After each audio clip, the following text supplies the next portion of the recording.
How are you going to pass your real estate exam? You're going to practice, practice, and practice many, many, many questions till you get a perfect score. I know it sounds like a lot, right?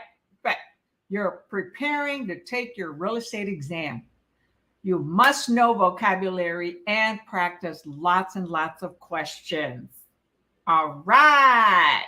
So let's get with it. This is Wow Lillie Hendy coming to you from San Antonio, Texas. So I'm all over the place, okay? Hey, Jaylene. So we're going to continue on with the book you see on the screen. Okay, you can buy books on YouTube. I buy them on Kindle. All right, I buy hard copies. Hey, whichever works for you, right? Yes. What's best is what works for you. Hi, Cindy. Hi, Ava. Awesome, awesome. I love you guys. Love you, ladies and gentlemen. Okay, so we're continuing with number 66 on test number, what the heck? Let's see, what test are we on? We are on test number 4, okay, in this book. So remember what we do here. We participate, right? Participate. That way I can help you. If you have a weakness in an area, I can explain it to you. I point out the keywords in the questions that will help you answer the correct answer. And when in doubt, hey, click it for review in the exam and come back to it later. Remember to skip the first 5 questions in the exam and the math so that you don't get all bent out of shape, all stressed out, right? And because, hey, I just want to say, at the exam, just like me, I get all stressed out. I don't like multiple choice questions, okay? I've gotten better at them as I've been tutoring. However, the first 5 questions and the math are the most difficult, okay? And that is what statistics show per prep book authors. So click all those for review to come back to them later. Do all the easy ones, and then you have lots of time left over to come and do the difficult ones. And future questions can help you answer past questions that maybe you selected the wrong answer. Then it's okay to change the question, okay? But don't doubt yourself, all right? It happens to all of us, okay? Whatever you do, don't beat yourself up. Hi, Sonia. Thank you for joining us. And thank you for your awesome compliments on YouTube that you love my videos. Oh, man, you don't know how great that makes me feel. All right, number 66. Remember, type the question number and the letter answer. Here we go. What refinancing method allows a borrower to acquire cash from the transaction? A, cash flow. B, cash out refi. C, cash on cash return. Or D, refinancing. So what type of refinancing method allows you to take cash out? That means you have a lot of equity and the lender is willing to give you extra cash. What is it called? Type your answer in the chatty chat. No, Sonia, I hate to disappoint you. It is not cash flow. Cash flow is different. That's money that you get in passive income when you have investment properties.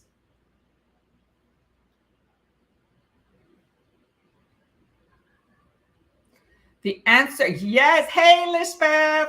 Good to see you. The answer, as Lisbeth says, is 66B, cash out, refinance. So you're refinancing your home. There's plenty of equity on there. The lender will approve it and say, hey, you can take some cash out to do some remodeling, pay other debt, reconsolidate that. So it's cash out, refinance. So the question said, what refinancing allows a borrower to acquire cash from the transaction? Cash flow is not a transaction type of cash. It's when you have cash coming in from your investments, from your rentals, or whatever else you have. That is cash flow, passive income flow. Cash out refinance means you refinance your method. So a key word here was refinancing. What refinancing method? Well, it's not D, refinancing, right? Because it has to have some other words in it. It's a type of method that allows the borrower to take money out. That is cash out refinancing. Very good. Awesome. You know, it's one of my favorite words. Instead of saying, oh, that's cool. Oh, that's great. I love awesome. Might be an old word, but I tell you what, it's being used a lot today. All right. All right. Let's go on here. Let me post the answer on Facebook. And for anyone who's watching on Facebook, if you have not gone to StreamYard.com, because I am streaming this on StreamYard.com, give Facebook permission to post your answer. To post your name on Facebook. Everybody that's on here right now has done that. So this is what I'm referring to, that if you haven't given StreamYard permission to post your name on here, like I have here, YouTube, AgentPrep, Jaylene, Cindy Cook, okay, Ava, we see their name, okay, and Sonia, okay, and one of my good old faithfuls, Lisbeth. See how we see their name, okay? If you don't give StreamYard permission, then we will see the word Facebook user. And we want to get to know who you are, okay? All right. Awesome, awesome. So the answer is 66B, cash out refinance. All right, number 67.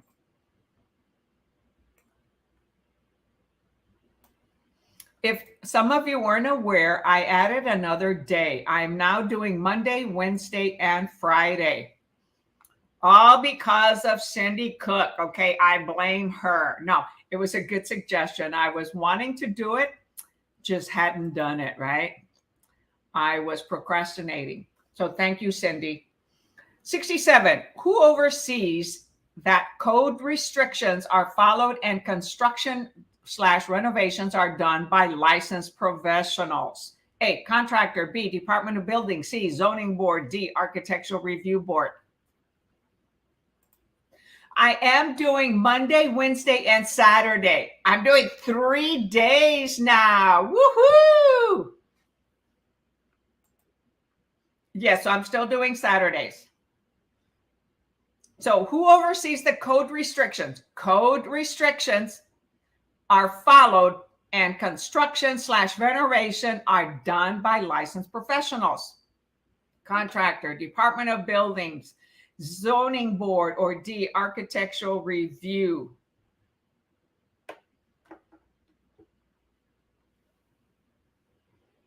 So remember, they're talking about construction, building something or renovating. Well, let's see.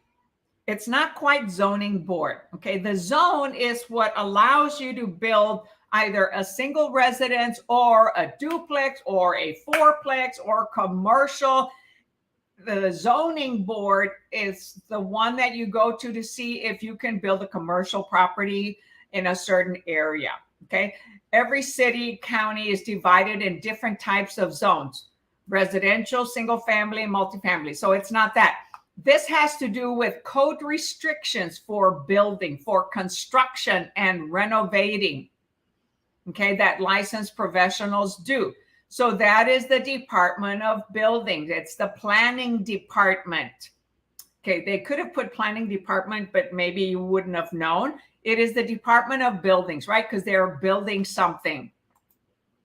So zoning is for what type of a zone is it within the city and the county? You know, what type of construction can you have? What type of buildings? What type of homes and, you know, businesses? But this is about, see, it says code restrictions. Code restrictions has to do when you're building something. Is the electricity up to code? Is the plumbing up to code? Is the roof up to code? Is the construction up to code? Things like that. Okay, so 67B, Department of Buildings. Okay, that has to do with construction and renovating.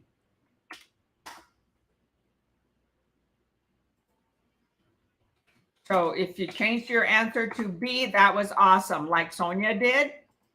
So yeah, most of you, I think all of you answered C. Okay, the difference between zoning and Department of Buildings. They both are in the planning department, but one of them is you have to provide a building plan, renovation plan to the building department, to the planning department, to make sure you meet all the codes on plumbing, roofing, construction, concrete, building, what type of material, all those things. But most importantly is they will do an electrical inspection, they will do a plumbing inspection, they will do a termite inspection.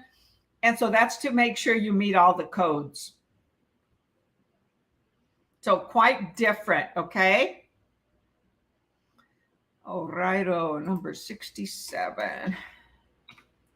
So two different types of, I had already typed it in. Okay, number 68. So do you all get that? The difference between zoning board and the Department of Buildings? On one, you're going to build. Now, can you build what you want to in a particular zone? Okay, two different sections. They might be in the same department. Okay, however, they approve different things. Right, number 68. What is the final stage of a real estate transaction? A, closing, B, sale, C, final walkthrough, or D, handling of the title? What is the final stage of a transaction? Type your answer in the chatty chat. Ruth, thank you for joining us.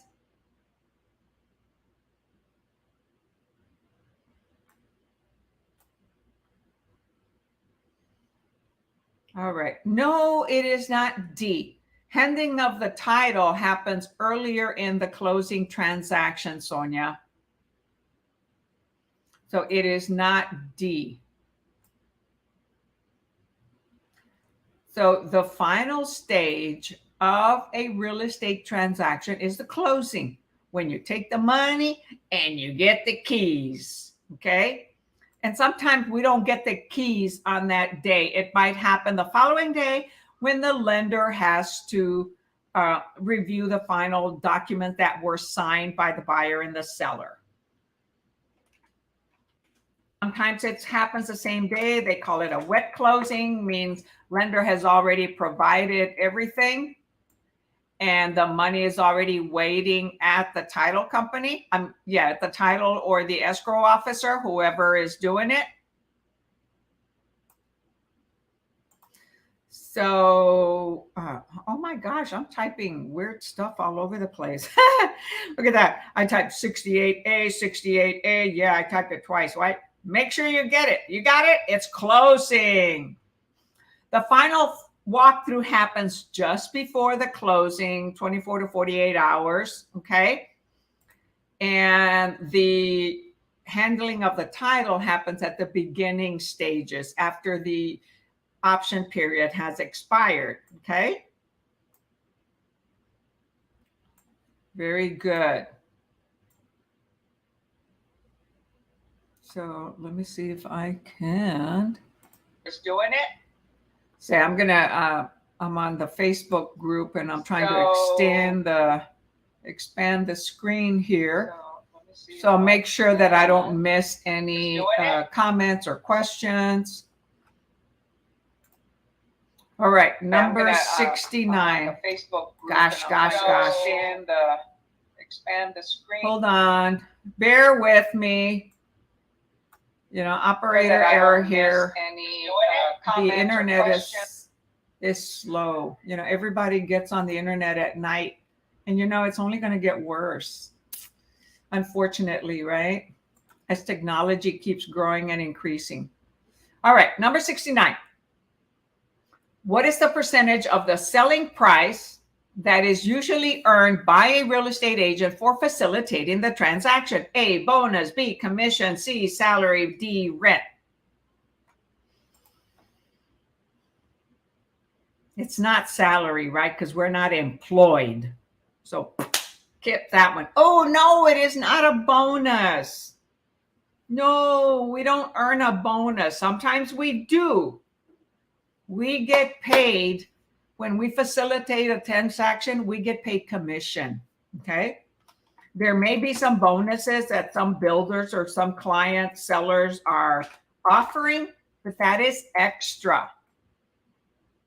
That's extra above and beyond the commission.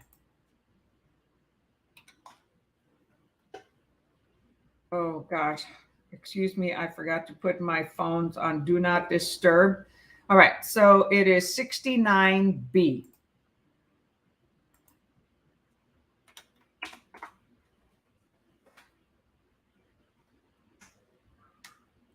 All right, oh. Hold on. You see, I got two phones. Look at that. I got an Android and a iPhone. Talk about crazy, right? I handle two different markets and I decided to get two phones because it was a buy one, get one free. And I prefer my iPhone because it is better for organizing things. But I have both. All right, number 70.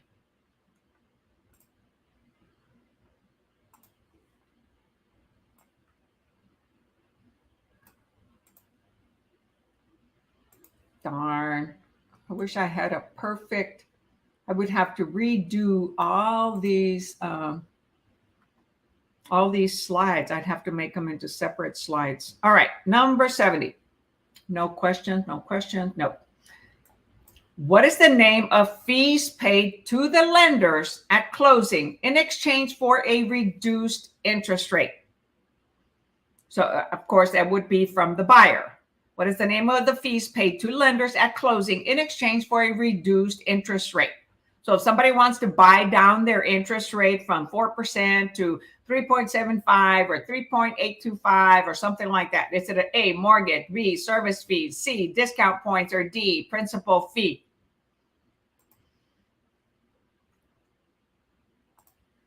Okay, so far we got C, C, C. Hey, all of you on a roll. Awesome. Yes, it is discount points. And typically 1 point is 1% of the loan amount, not the purchase price, but the loan amount. Shouldn't use the word but. It is and. Hi, Yesenia. Thanks for joining. Gosh, I get so excited, everybody that comes in. Yes, discount points. Very good. Number 71. Which act was passed to protect against discrimination in borrowing? Okay, discrimination against borrowing. Okay, A, Equal Credit Opportunity Act. B, Fair and Accurate Credit Transaction Act of 2003. C, the Fair Credit Reporting Act. Or D, Truth in Lending Act.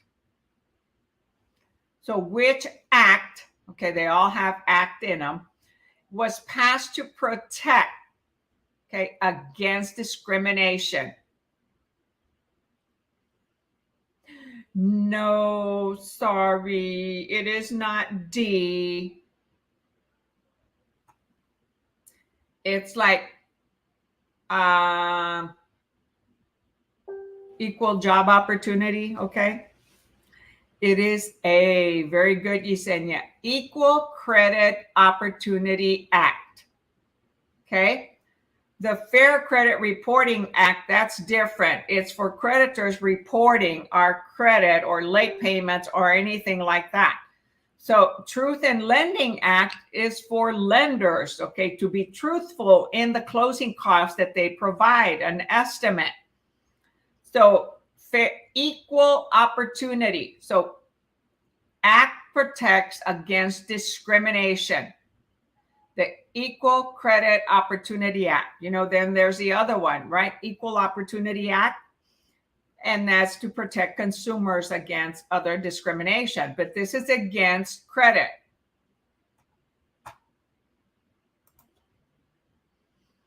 So 71A. So let's see. So Cindy answered A. So to Yesenia, Sonia, after reconsideration. So when they want to treat, like Fair Housing Act, treat everybody equally, right? Or do not discriminate against certain things, certain 7 topics. This one is protect against discrimination. It's treating everybody equally. Okay, that's how you want to tear that question down. It is to treat people equally when applying for credit. So C is about reporting your credit. Okay. Truth in Lending Act, okay, TILA, okay, for lenders. Equal credit opportunity is giving everyone the same opportunity. That's eliminating discrimination. So that's how you tear that one down, okay? Number 72. So the goal here is to break down the questions to help you select the right answer. And let me tell you, it's taken me years to figure some of these things out. And that act, Equal Credit Opportunity Act, was enacted in 1974. Sometimes some questions point that out. 72. What does the phrase for sale by owner mean? A sale is being facilitated by an agent. B, investors are open to receiving offers. C, a property sale is being handled without a real estate agent. Or D, all of the above. In Spanish, we call it for sale. For sale by owner, for sale.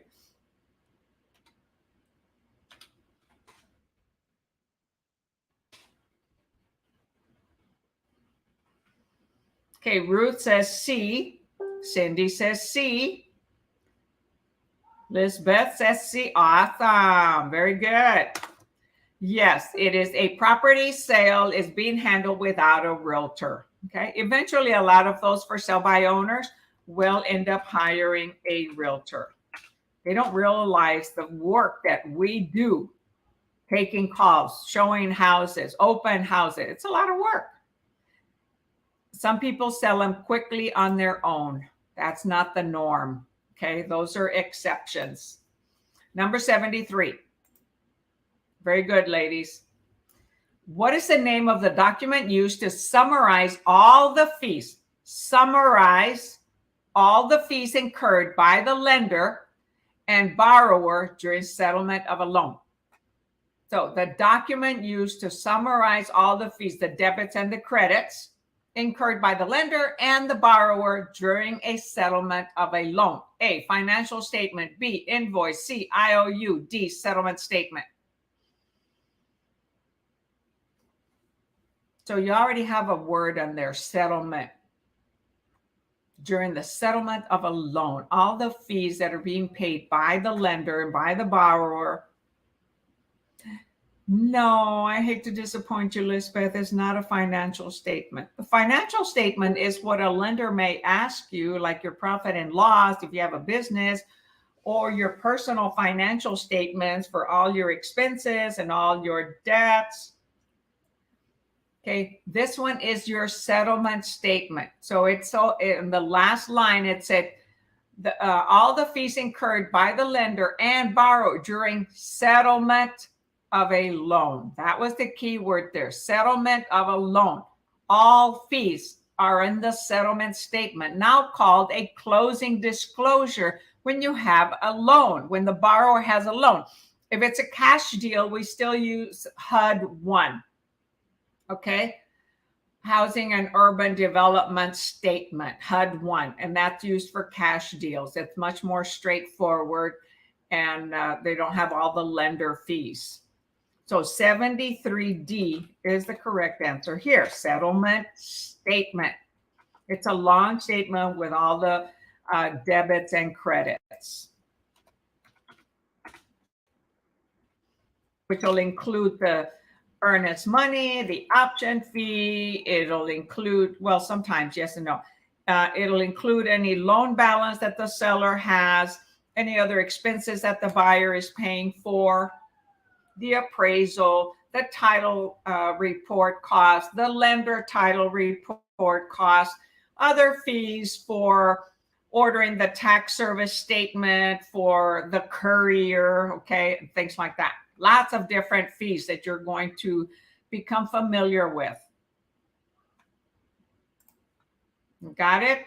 Settlement statement, okay, is delivered prior to closing. And with loans, it is called the closing disclosure, a CD, not a certificate, not to be confused with certificate of deposit at the bank, okay, but as a settlement statement, closing disclosure. Well, that's weird. My screen locked up. There we go.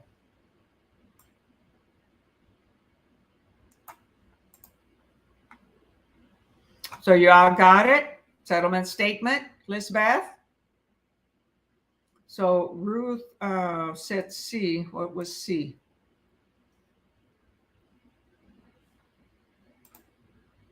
IOU. Yeah, in the old days, it could have been an IOU. An IOU would be called a promise to pay, like a promissory note. That's what an IOU would be.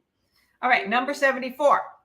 Which entity determines the assessed value of a property?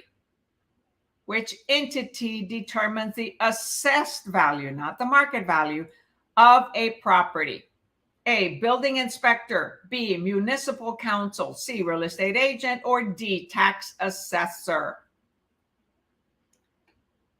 Look at all the little words in the answers and a big word in the question. Who determines the assessed value? Very good. The tax assessor, 74D. Yes. Awesome. And it is different than the market value. We as realtors, we do a comparable market analysis, or a market analysis, a market evaluation, a CMA. Appraisers do a more detailed kind of CMA, okay? It's a lot more work. Very good. Oh, here comes a math problem. Get your calculators out. Your calculator.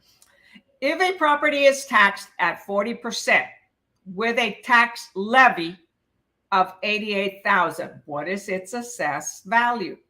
So property is taxed at 40% with a tax levy of $88,000. What is its assessed value?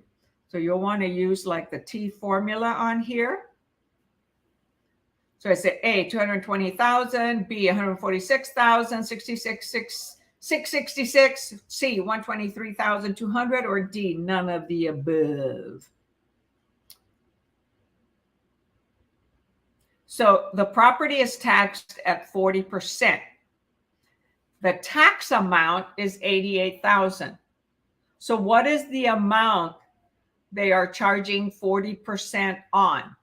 So it has to be much greater than 88,000, right?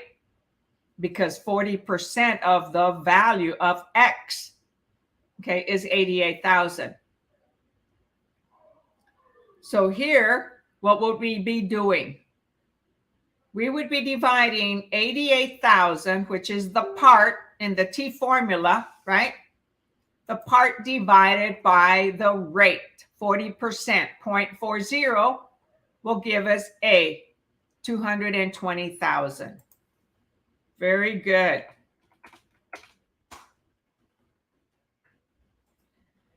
So the T formula has what? The part on top, and on the bottom, it has the rate times the whole. Well, we are looking for the whole. So part divided by 88 equals the whole. And the whole is 220,000. All right. You all did awesome.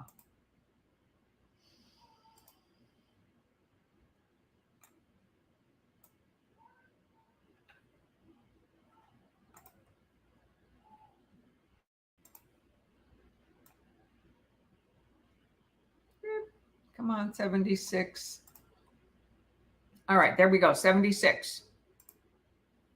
Which type of estate has rights to property for an indefinite duration? Which type of an estate, an interest in real property, has rights to property for an indefinite duration? A, life estate, B, estate for years, C, freehold estate, or D, less than freehold estate? Has a property rights to the property for an indefinite duration.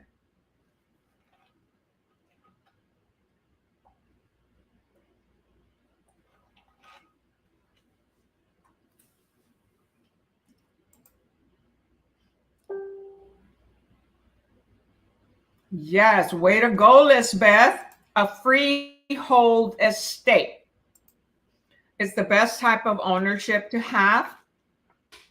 A freehold estate has an exclusive right of the property for an undefined length of time. So you purchased a property, you own it, right? Until you decide to sell it. We don't know for how long, right? The three types of freehold estate are simple, fee simple, absolute. You have all the bundle of rights.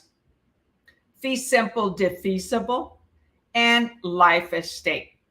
Okay, a life estate is someone that you provide the property to until the day they die, and it goes back to the original owner or goes forward to the remainder person, right? So here you could have said, oh, life estate. Well, it said list estate, not a life estate. Estate for years.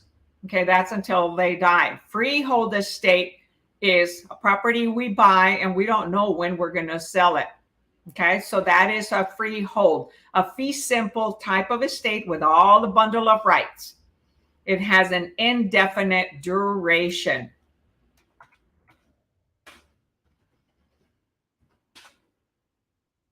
It could end when the person passes away, but we don't know, right?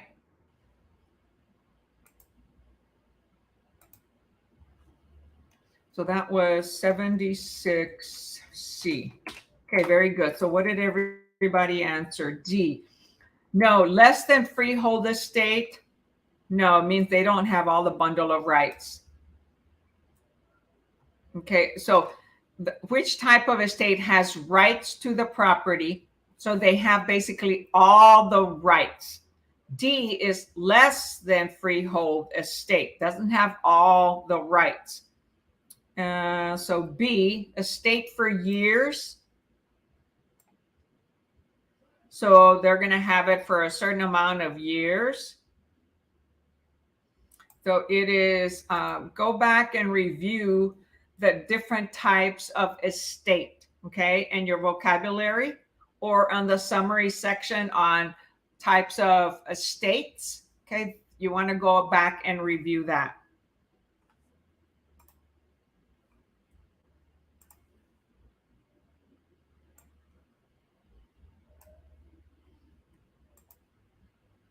Number 77.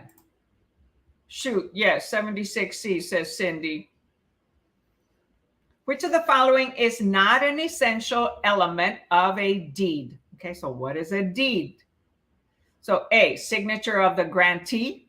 B, date. C, identification of the grantor and grantee. Or D, adequate description of the property. Which one is not essential element of a deed?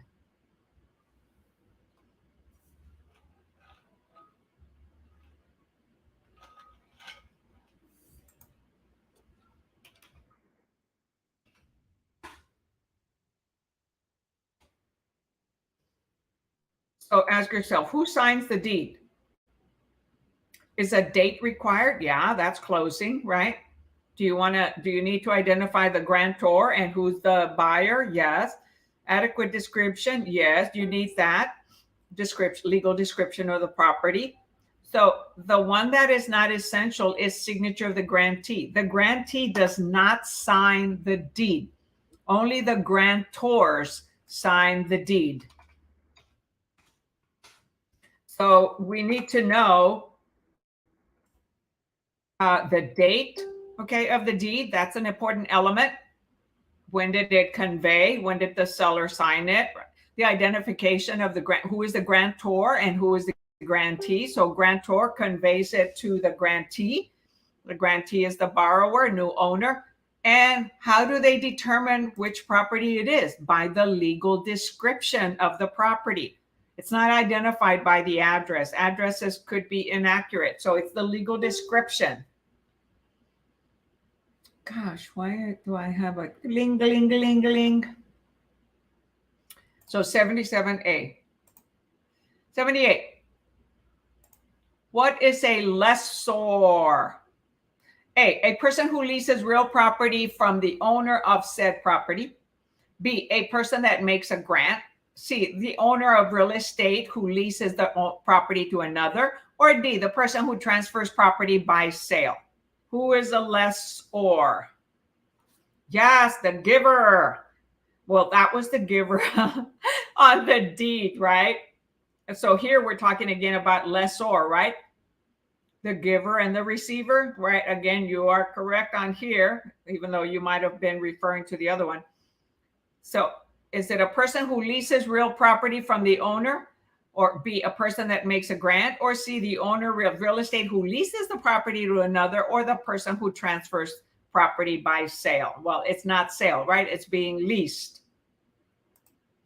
And that is correct. It's C, the owner of real estate who leases the property to another. Okay, that's the lessor. The person who is renting it is the lessee. The OR and the EE.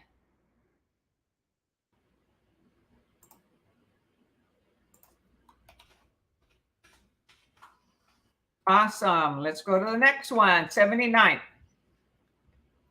What is the definition of joint tenancy? Okay, there goes to different conditions and must meet. A, when property is held by two or more parties.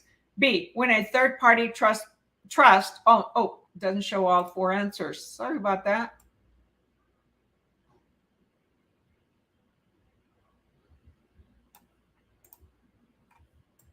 Oh gosh, Lily, quit clicking up, quit messing around. What is the definition of joint tenancy, right? It must meet what? TTIP. When property is held by two or more parties. B, when a third party trust owns the property. C, when the seller and the buyer both own the property. Or D, when the property is inherited by a family member. All right, Cindy's quick. Cindy says A. So does Lisbeth. And so does Jaylene. And that is correct. When property is held by two or more parties. Okay, and it must meet what? TTIP. They bought it at the same time, took title the same way, have equal interest and full possession. Okay. Hi, Denise. Hi, Shrikant. So thank you all for joining us. Let's see who answered what on here. 79 A. Very good. Very good. Awesome. Yes.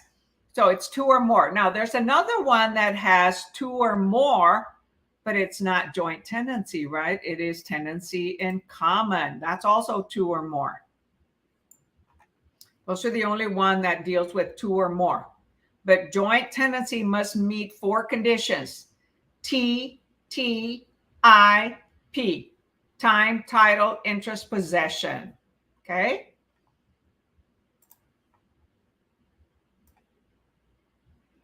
Number 80. Darn it. Darn it, darn it, darn it.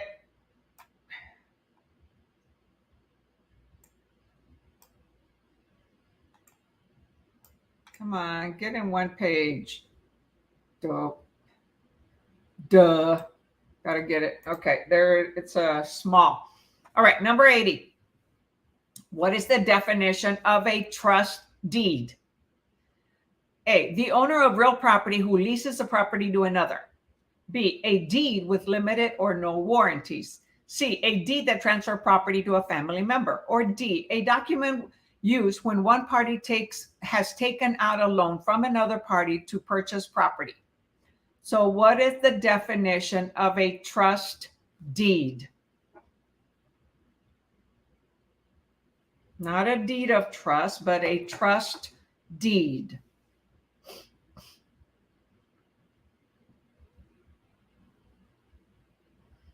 So let's see. Sonia says C. No, it is not a general deed, like a general warranty deed or a special warranty deed. It is not C, not a deed that transfers property. What is a trust deed? A trust deed is a document used when one party has taken out a loan from another party to purchase property. So the deed of trust is what is used, and it's the mortgage, okay? And it explains the terms of the mortgage. So it represents the agreement between the borrower and the lender in which the property is held in a trust managed by a third party. So that is the deed of trust, and that would be the trustee that's going to manage it until the borrower pays off the loan. The legal title of the property is transferred to the third party to hold. That is the trustee. Trust deeds are used in place of a mortgage in numerous places. So most states that are centrally located to the west use the deed of trust, a trust deed. Those central to the east use a mortgage. And the difference between the two is how do you go about filing a foreclosure, starting a foreclosure process. With a deed of trust, it is a non-judicial, no judge. With a mortgage, it's judicial. You must go to the judge and get approval. So it is a document used when one party has taken out a loan from another, one party being the borrower, from another party being the lender. It's a tricky way of how they write it out, right? We know it as a deed of trust, okay? But the way they have the answer, trust deed, means the same thing.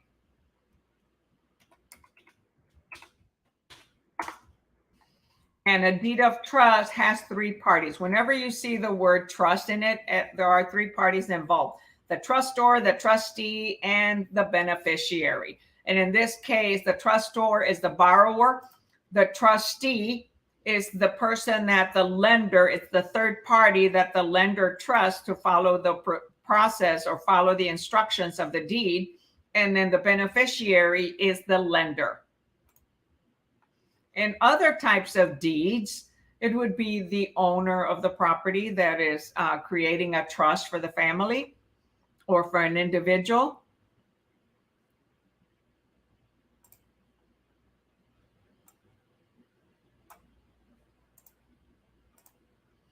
All right, 81. Let's see if I can get it a little bit larger there.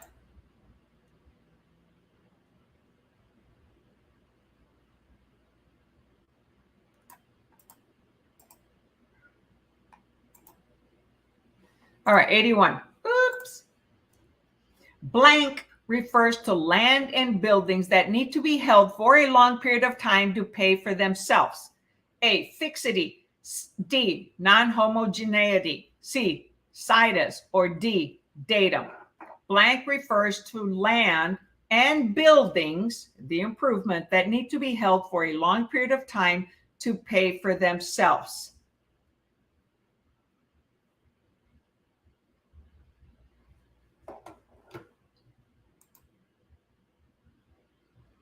So you have to know vocabulary. So what is fixity? What is non-homogeneity? What is situs? What is datum?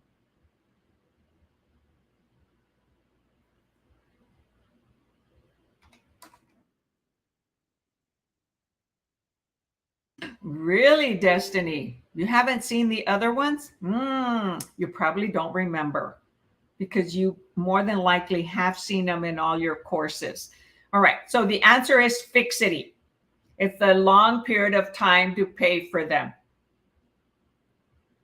So the loan and the land and the building and the loan are fixed for a long time. So it's 80. You know, normally I don't have that bling, bling, bling. I don't know what the heck. It's an alert on my computer. I don't like it. It's distracting. No, it is not datum. It is fixity.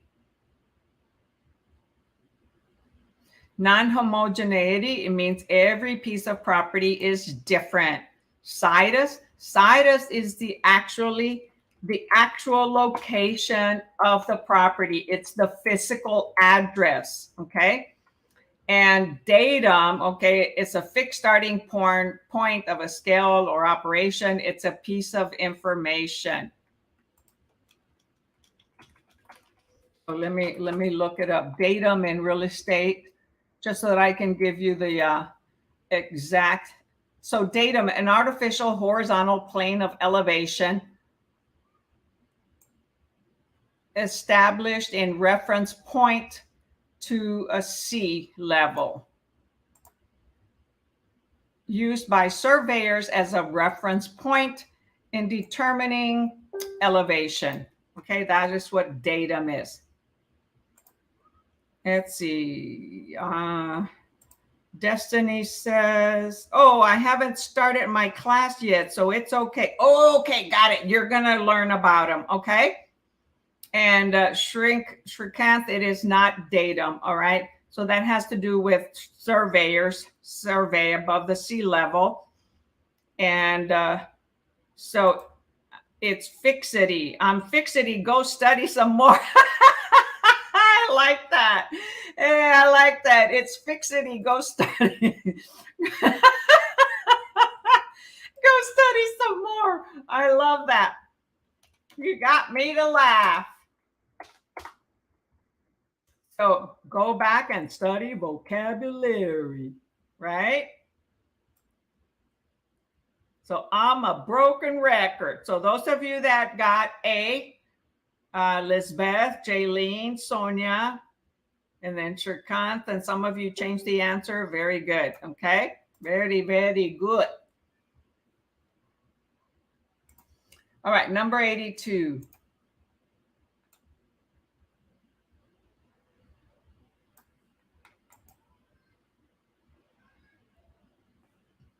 Oh, man.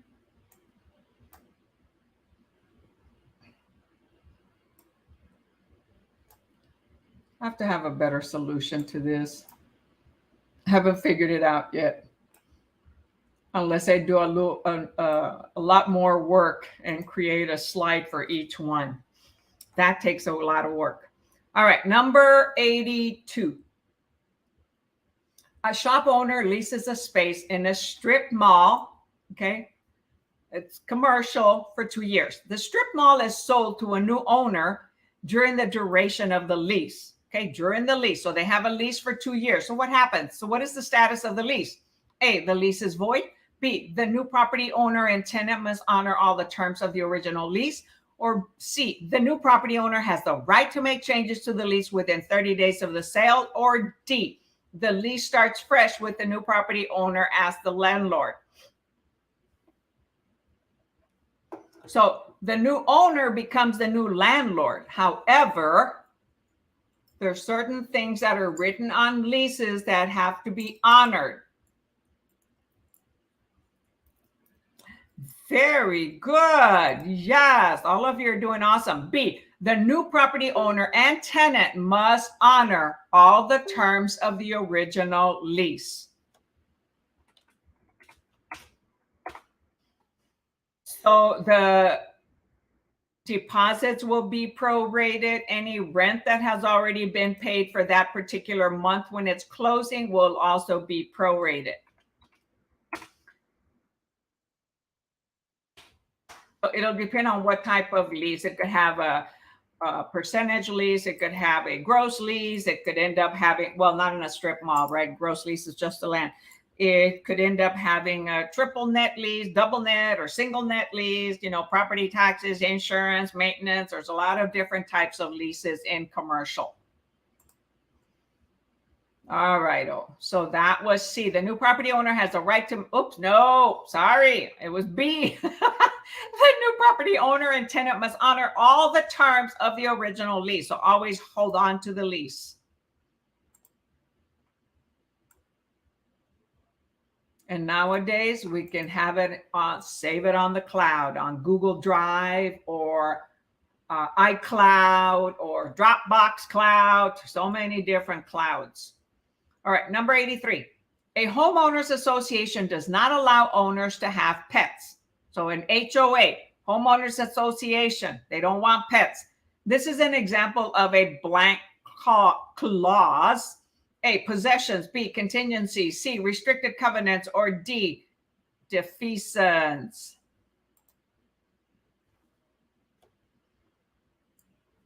So that homeowner association doesn't want to have pets, okay? So they have to specify it somewhere before somebody moves in. Before somebody buys, actually. You want to find out what the HOA bylaws I'm not going to say any more until we see the answer. No, it is not B, Jaylene. Sorry. It is restricted covenants. Okay. So each community property, each subdivision that has HOAs, they have bylaws and covenants and restrictions. When in real estate years ago, we used to call them CCRs. Covenants, conditions, and restrictions, or conditions, covenants, and restrictions. Okay. And individuals can ask for that prior to move to make sure that pets are allowed. Like I moved here to my condominium and I asked, hey, can my kitty cats go in and out? Because my cats are indoor, outdoor. And they said, oh, yeah, no problem. What did Lillie fail to do? Review the CCRs, the restrictions and covenants. And on there, it said all pets, didn't say cats, but it said all pets must be on a leash. But the property manager at the time said, oh, no problem. Cats can walk free. So I said, all right, awesome. That's the condominium for me. Now they say, oh, you've got to have your cat on a leash. And I'm like, well, that board member over there, their cats are not on a leash, right? So when the board member does it, I'll start doing it. Although I did start training my cats when I was at an apartment building, how to walk on a leash. Most people don't know cats can be trained to walk on a leash. Got it? Got it? Yes, I changed it. Awesome, Jaylene. All right, number 84.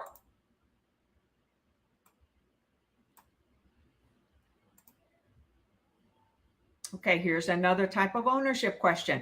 Tenancy by the entirety is only applicable to blank.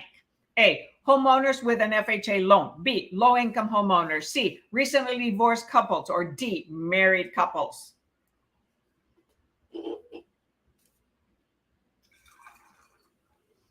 So what is tenancy by the entirety? What is the definition for that? What is the meaning for? I'm going to have to figure out later how to get rid of that bling.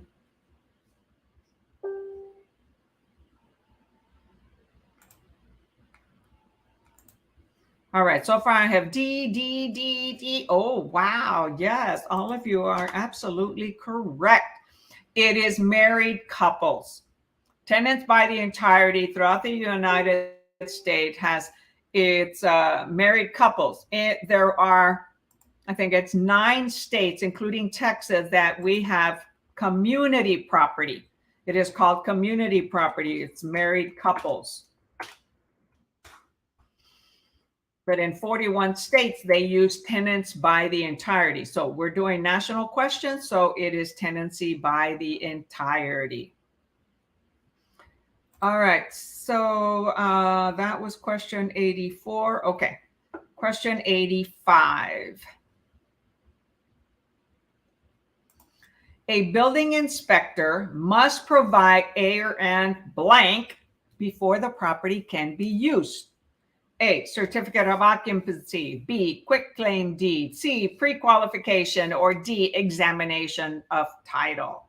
So a building inspector must provide a something blank before the property can be used, before the property can be moved into.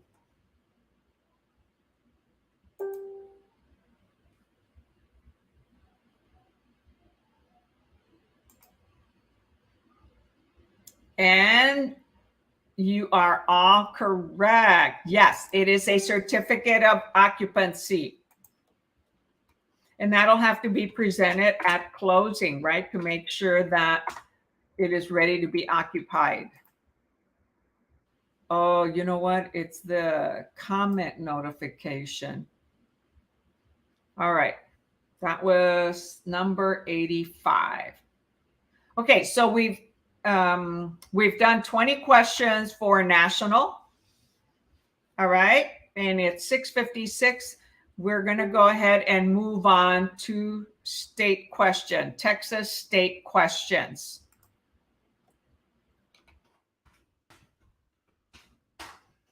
Any questions on national questions?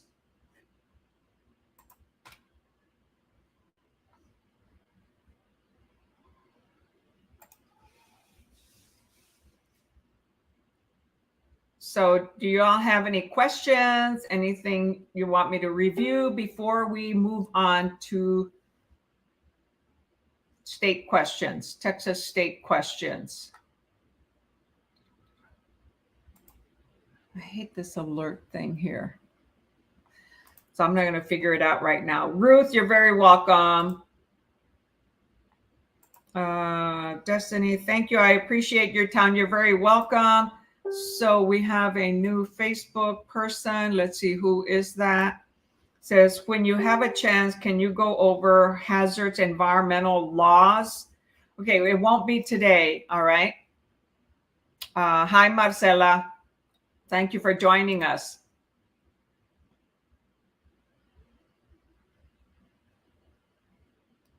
So there's different types of, let's see, hazard environmental laws.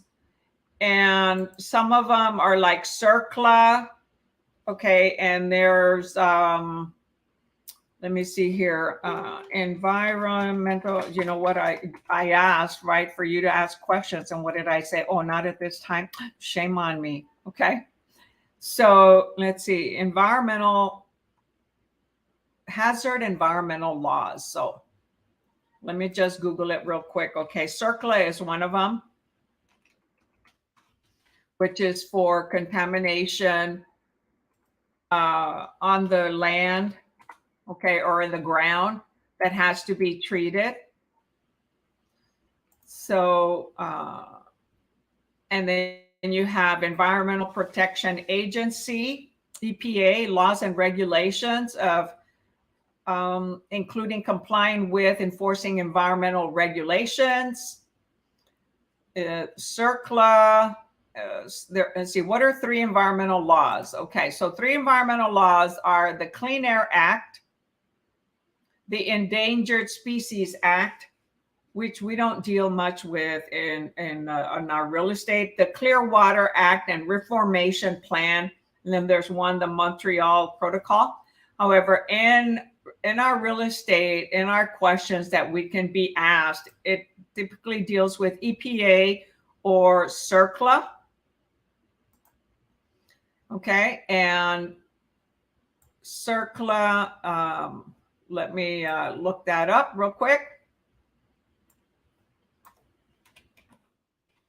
So we've been reviewing CERCLA and some of our other classes.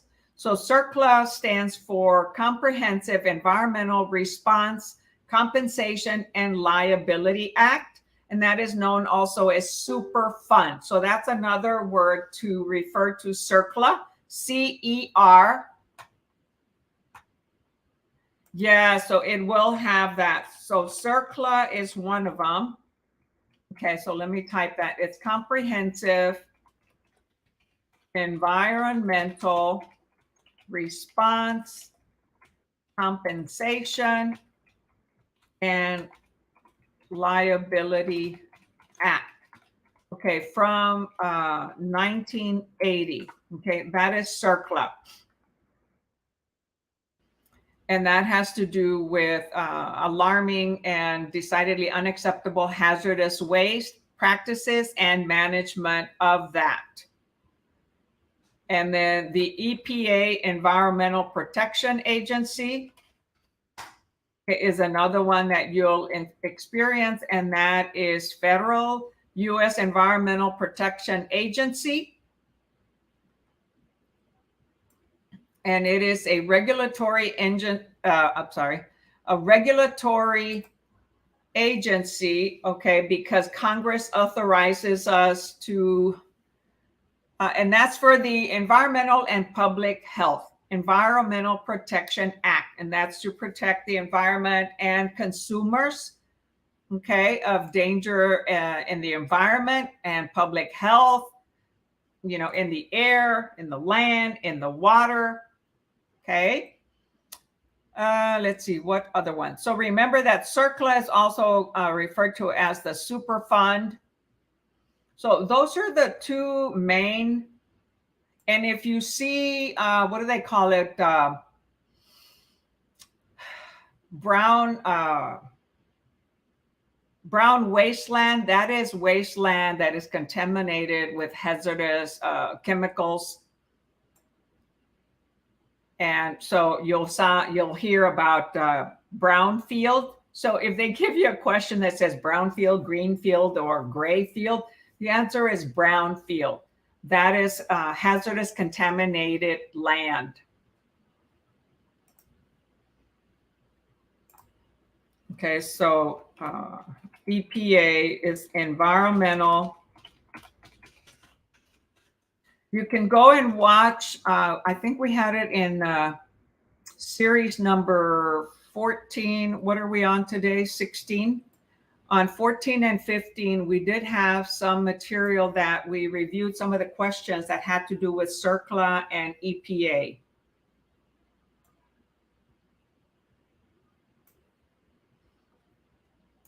Okay, Protection Agency. So yes, you are correct that they do ask a lot of some of those questions, okay, on the national exam, because those are federal laws.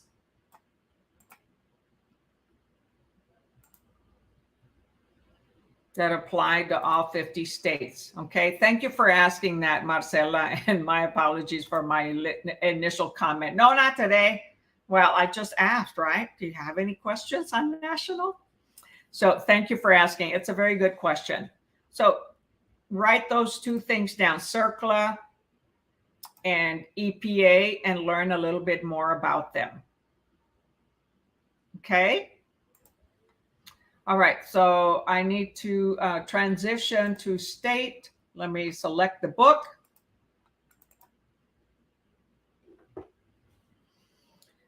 And today I think we're starting on test number 13, question 21. So I need to move on to the right books. Oops, that's not it.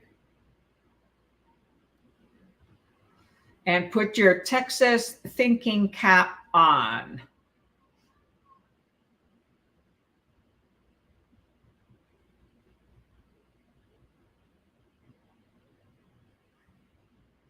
All right, so we're starting out with question 1321.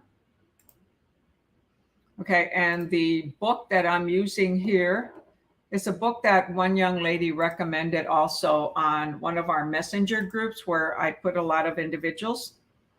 Oh, you like my earrings? Yeah, thanks. I've been buying a lot of red and black, or a combination of red and black, right? Because my colors, my branding colors, okay? My necklace also has, let me see here, also has red and black, right? So those are my branding colors. So when you start real estate, you can select your branding colors. Thank you, Sonia. She says she loves my earrings. Yeah. So wherever I'm at, I'll look and see, oh, what's for sale? What can I buy? Combination of both. All right, so let's get going here. Number 1321. And you guys, I buy these books on Amazon. Okay, I get them shipped, or I actually get them on Kindle. That way I can help you online, but I can't share the actual book with you.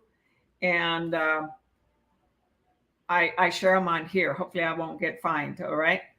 So let's see, Marcela, she failed the national, and I had a lot of questions of environmental. Okay, got it. So on your prep book, Marcela, you can go and review those agencies, and maybe sometimes also find out, when they were created, because sometimes they'll ask that. All right. Texas State question. Oh, I'm sorry. I'm sharing with you the book, and I didn't have it on the right. So this is the book here, Texas Real Estate License Exam Prep by Stephen Medding. And I bought this in, I think, January. So then when 23 comes around, I'll be buying another one. All right. Oops. So 1321.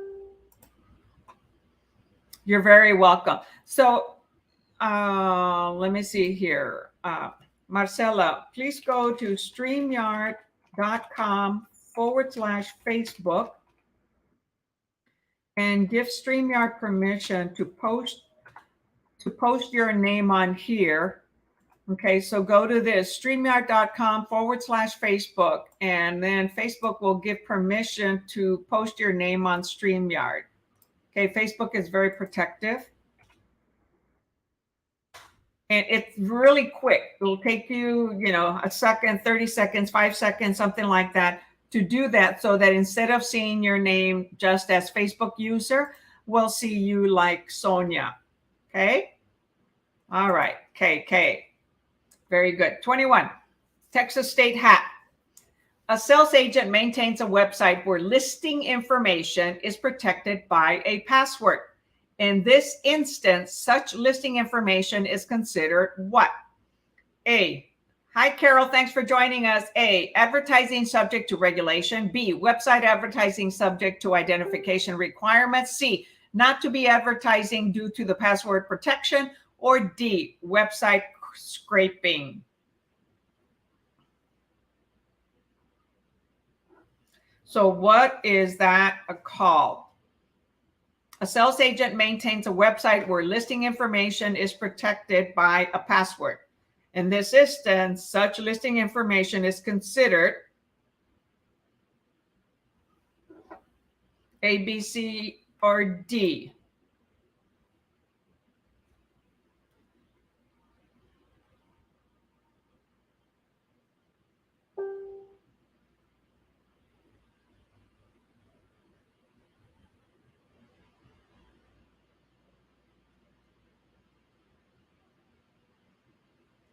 So what do we have so far? Sorry, I am. Okay, let's see. What do we have? Let's see. We've got 21B, B, C, C, or D. So a sales agent maintains. So, it's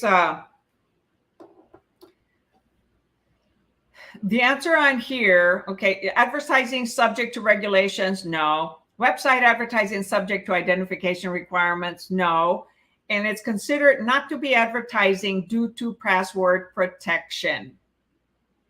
Okay, it's not generic advertising. So a sales agent maintains a website where listing information is protected by a password. So all the details of a listing, realtors can see. The public can only see partial information than what is on our multiple listing service. On Realtor.com, Trulia, Zillow and Homes for Sale, a lot of other websites, you'll see the majority of information, but you won't see information that's important to realtors and brokers and the MLS. So that is C, not to be advertising due to the password protection. That bling is really bothering me. I haven't had it before, and I don't know why it's doing that. I've never had to deal with before, and it's irking me. So 21C. So remember to type the question number and the letter answer when participating, so we all know that you're on the same page. I'm going to shut that down because it irks me. All right, number 22. So y'all did great.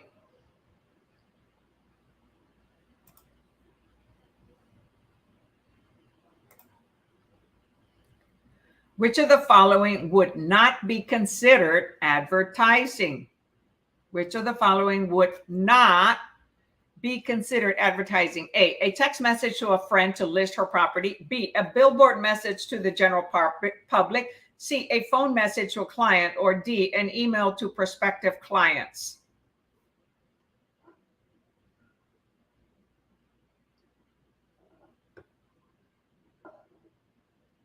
So which one is not considered advertising? You know, you're advertising, you're listing somebody else's property, promoting yourself.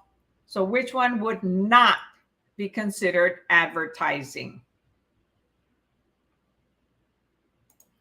Awesome. That's correct. 22C, a phone message to a client. Very good.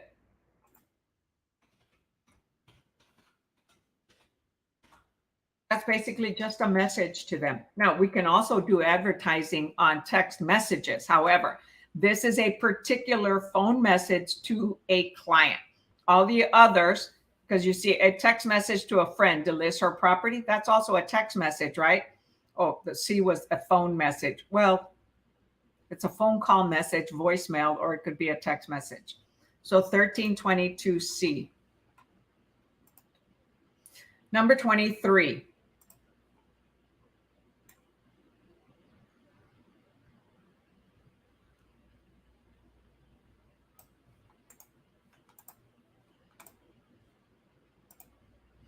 One critical requirement of licensee advertising is that it blank. A, identify the name of the broker.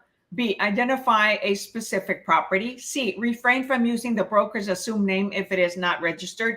D, avoid subjective, exaggerative descriptions. So one critical requirement of licensee advertising is that. So what must be disclosed?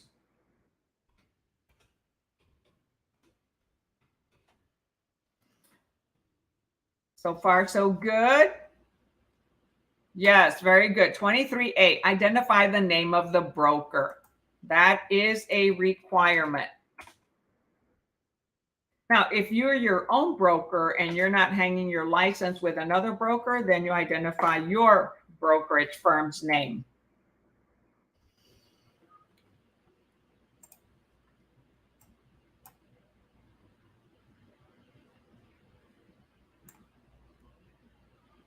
Number 24. A broker stops using a registered assumed name, a DBA, right? Doing business as. What must the broker do to comply with law? A, notify the commission within 15 days. B, notify the commission within 30 days. C, register a new assumed name within 30 days. Or D, run a public notice for 7 days at the broker's expense. So which one must the broker do? They stop using a DBA.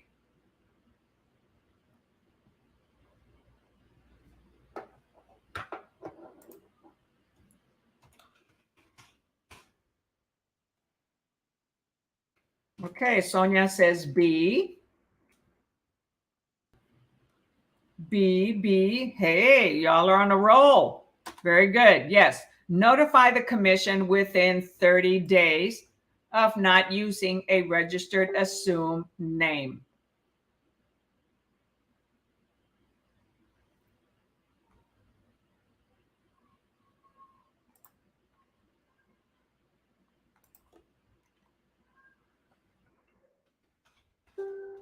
Okay, very good.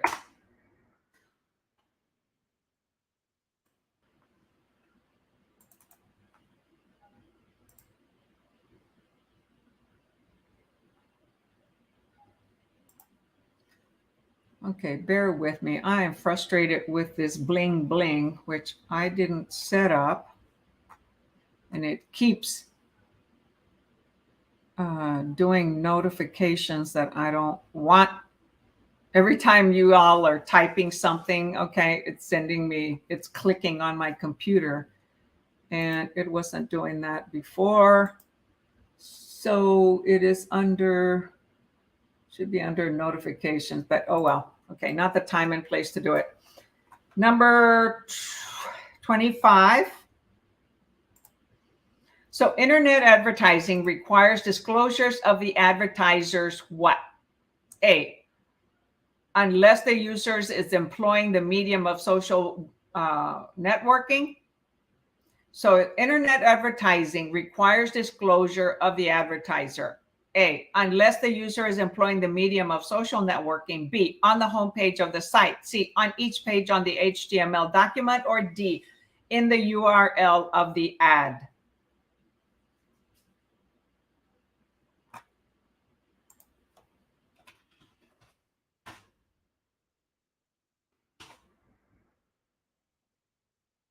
Gotta be in at least one place.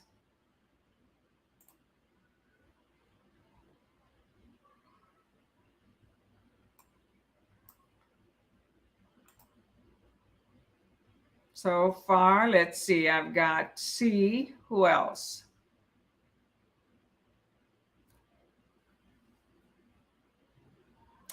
Yes, it's actually on the home page.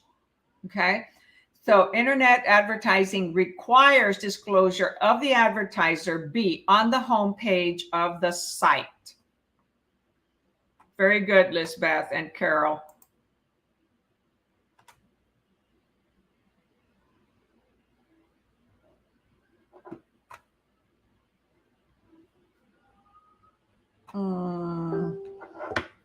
Wait a minute. I may have just given you the wrong answer. All right. Sorry, me bad, me wrong. On each page of the HTML document.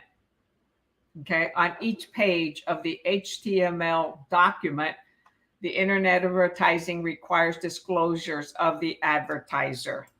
My bad. Sorry about that. So who said, somebody said C, and that was correct, Jaylene. Very good, Jaylene. You're on the ball.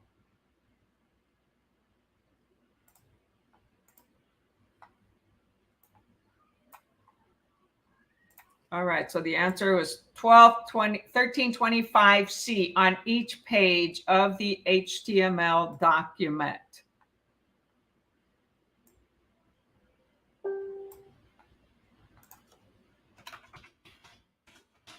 All right, number 26.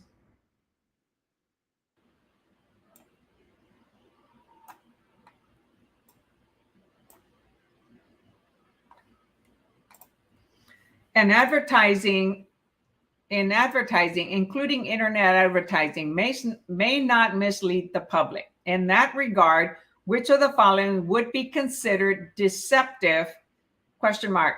A website with an excessive number of listings on it. B, an ad stating that the sales agent ran the business like real estate professionals are supposed to. Well, how are they supposed to? C, a directional sign to an open house that was pointed in the wrong direction. Or D, an ad directed at buyers for exclusive representation that stated the buyer may not have to pay the commission. So Advertising, including internet, may not mislead the public. In that regard, which of the following would be considered deceptive?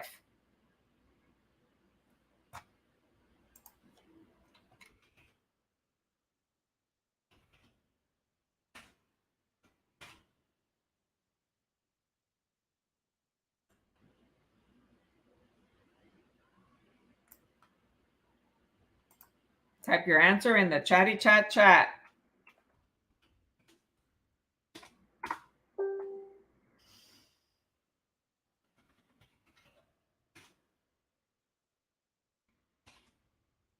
So the answer is B. An ad stating that the sales agent ran the business like real estate professionals are supposed to. Well, does the public know how we're supposed to run that? No, right?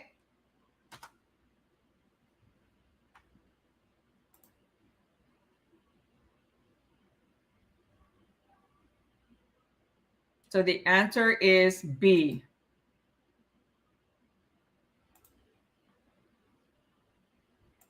Okay, does anybody know really quick? Right now, I can't think how to turn the notifications on turn them off on Facebook, because that keeps screwing up with my focus. All right, and it's really bothersome. Let's see here, notification settings. I don't want the noise. I just, it's okay if it notifies me. Just please don't bling, bling, bling me. If anybody knows, let me know how to turn it off really quick. All right, number 27.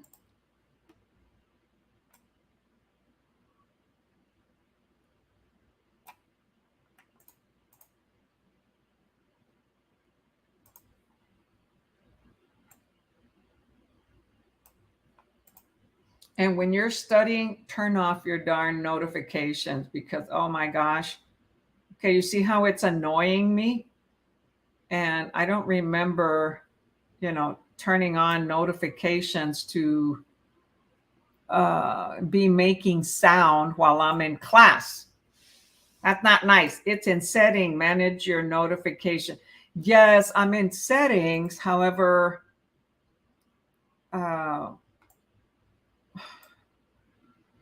allow notifications on Facebook. I mean, I do, but I don't at the moment. So maybe that'll work there for right now, and then I'll have to reset it. Okay, 27.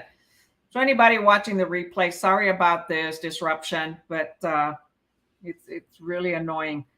Okay, Carol says, services so slow on my end, can't keep up. Yes, I understand. Sometimes that happens. Okay, number 27. A residential market has fallen on hard times. To make more deals with buyers, a licensee advertises an offer to rebate portions of their commission to any buyer in order to make prospective purchases more attractive. Given this scenario, which of the following applies? A, the ad must disclose that the rebate is subject to the seller's approval. B, the rebate must be made in cash before closing. C, the ad must identify a dollar limit of the rebate. Or D, the licensee may not make this offer as rebates are illegal.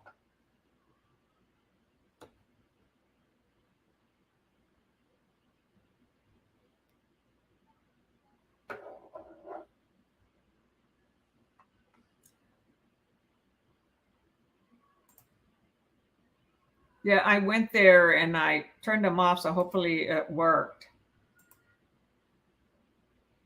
All right, so is the ad must disclose that the rebate is subject to seller's approval, or B, the rebate must be made in cash before closing? C, the ad must identify a dollar limit? So which of the following applies? When the market has fallen on hard times and to make more deals with buyers, a licensee advertises an offer to rebate portions of their commission. And who pays the commission? The owner, right?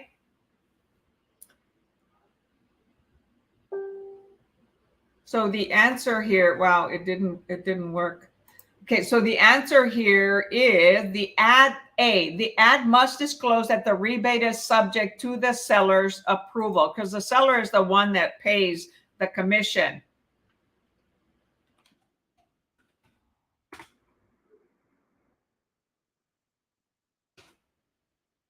And we have to be very careful about that. C, the ad must identify a dollar limit on the rebate. No. And of course, it cannot be cash, right? Because we don't provide any cash. We can provide a $50 gift, but this rebate, since the seller is the one who pays the commission, we have to get, it must be disclosed that the rebate is subject to seller's approval. Sellers are usually the ones that will do a rebate, okay, on a listing, or they want to provide a bonus, okay? They can do that to encourage more buyers and realtors to bring those particular buyers. So 1327.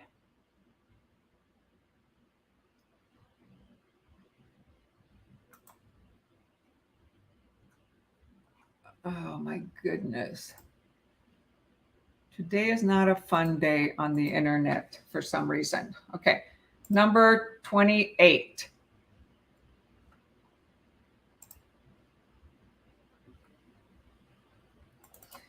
A sales agent advertises that he consummates more closing in less time than any other volume agent in the market. The ad lists 4 such competitors listed in rank order of their prior year's sales volume. Which of the following applies to the advertisement?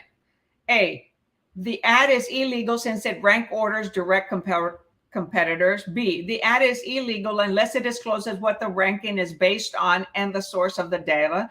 C, the ad is acceptable provided the parties on the list approve of the ad. Or D, it is deceptive since sales volume is not relevant to an agent's proficiency. You know, you do see, hey, top producer of the area, you know, things like that, okay? So, you know, advertising things like that is acceptable. However, there are certain things that are met.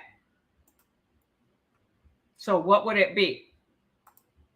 Which one would be the correct answer? You know, we can't just say that ourselves. It has to be backed up by data, right?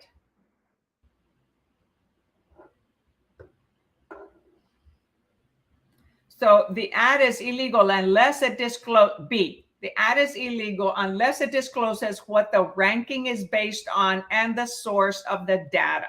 So you'll usually see a major organization that runs sales evaluations around the nation or in a particular area or state.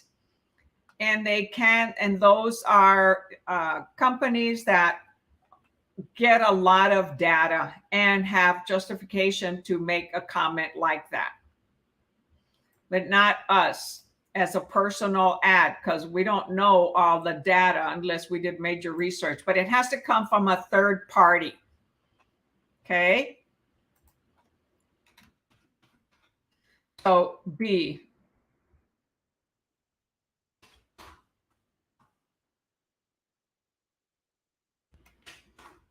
All right, number 29. So yeah, most of you got it right. Shrikant, you said C, the ad is acceptable. No. Because provided the parties on the list approve the ad, no. They're trying to come out number top. So if they used information from a third party organization, then you know, it can be reported as such. So number 29. Usually different brokerages. Okay, the brokers have access to a lot of data and national data, and they will publish something like that. But it's not usually an individual realtor that publishes that type of information. Okay, number 29. Scroll down in settings all the way to down, how to get to notifications. Okay, so All right, so this is what you're talking about on the Facebook settings, Cindy, or on the, yeah, it has to be on the Facebook settings. Or is it on, because it's not happening on my Facebook where I have the YouTube channel opening. It's only happening on Facebook. So, okay, I'll keep working on it. All right, number 29. Which of the following is true regarding office regulations for brokers? A, in-state resident brokers must maintain a fixed office location. B, additional branches need not have an office license provided it is within the same market area. Or C, non-resident brokers must maintain an in-state office. Or D, if a broker changes locations, the broker's license transfers to the new office as is. So which of the following is true regarding office regulations for brokers? Since some of these rules changed last year in 2021.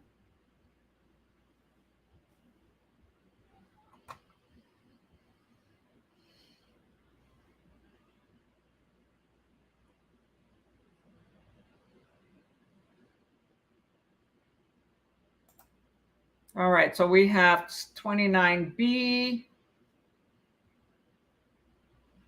Additional branches need not have an office license provided it is within the same market area. We don't need a separate license. We can post the same license. So number 29 is A, in-state resident brokers must maintain a fixed office location. For example, our office at EXP is on the cloud. That's our fixed office locations. Others have brick and mortar offices. So let's see. All in-state brokers must maintain a fixed office location, but out-of-state non-resident brokers need not. Any change of the office address requires the broker to get a new license bearing the new address within 10 days. Also, all branches must have a branch office license. So they don't have to get a different license. They can use the same branch license. Okay, if they have one major branch and they have some others, they can use that. Okay, I'm working on it, Cindy. Thank you for your help.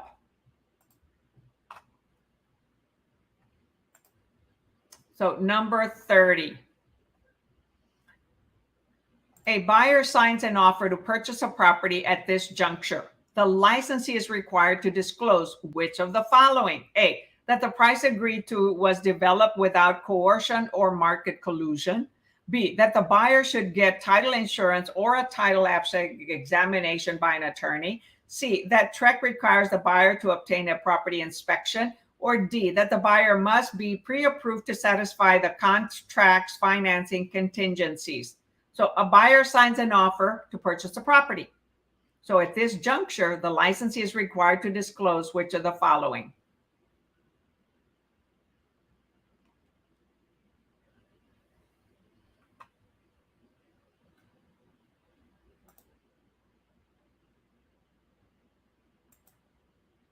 So which one are we required to disclose?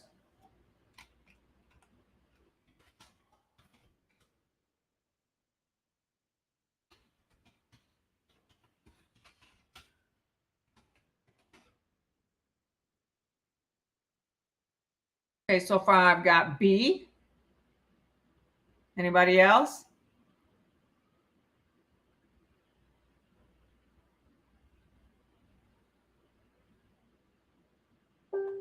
So B, yes, that is correct. 1330B.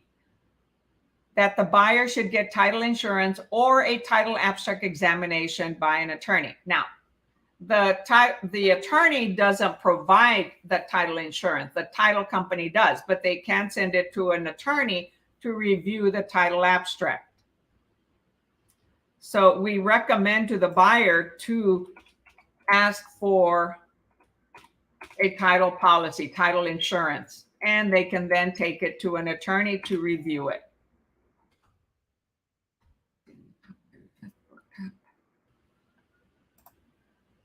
Tap settings and privacy.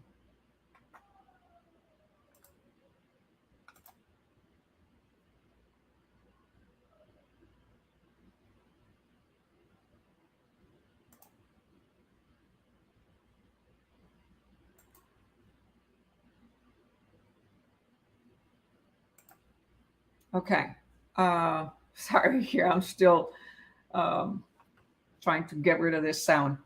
All right. Did y'all get that? That the buyer should get title insurance or a title abstract examination by an attorney. Now, the attorneys do not provide title insurance. Only title companies do. That's why they're called title companies. The attorney, if they're the escrow officer, they're going to order the title insurance or the title abstract from a title company. So that is the title search, right?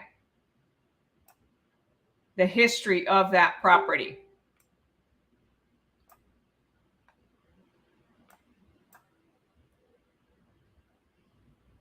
That was number 30. Okay.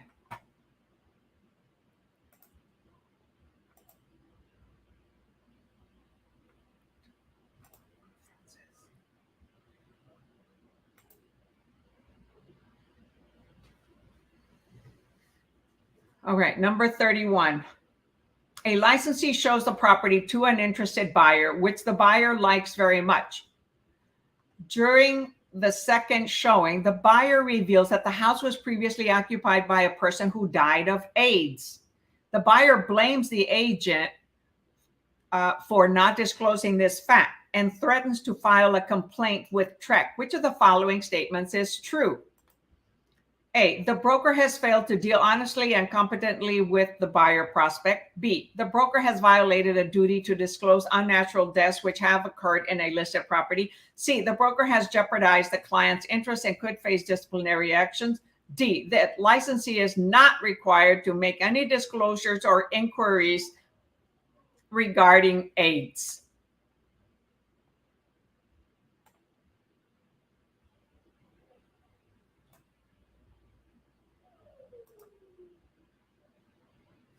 So type your answer in the chat.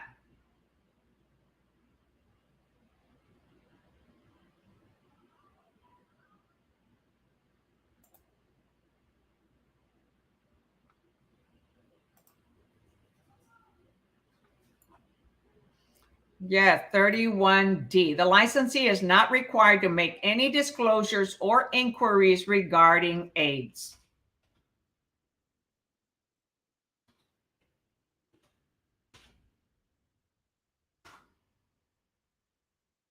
So that was 1331D.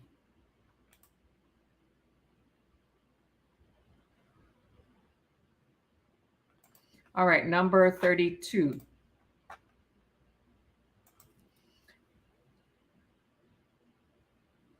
Okay, now we're starting test number 14.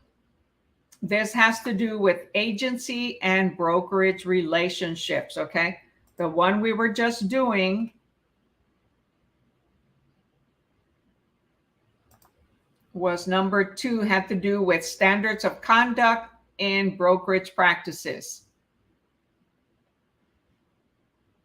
So now we're agency and brokerage relationships. Okay. So test number 14 on that book. Which of the following are acceptable sanctioned brokerage relationships in Texas? A, buyer agency and seller agency only, no subagency or dual agency. B, buyer and seller and subagency. C, transaction brokerage only. Or D, buyer and seller agency, subagency, and intermediary representation.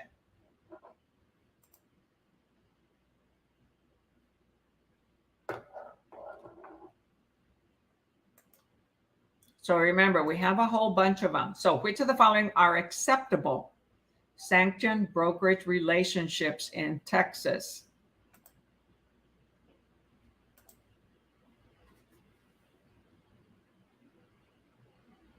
So far, so good. Yes. D, buyer and seller agencies, right? We represent a buyer, we represent a seller.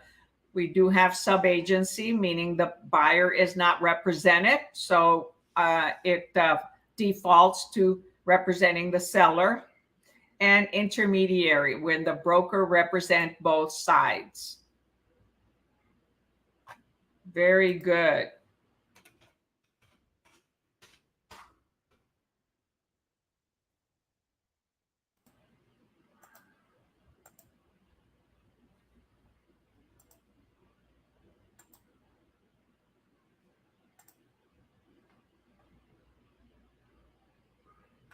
All right, so that was 14.1D. And everybody got that correct. Awesome. Number 2, which of the following best defines an agent per Texas statute? A broker who represents a party in a real estate transaction or who lists real estate under an exclusive agreement. B, a broker who holds a real estate license. C, a broker who sells and leases real estate. D, a person who exclusively represents buyers and sellers in an intermediary transaction. Which of the following best defines an agent, okay, or a salesperson per Texas statute?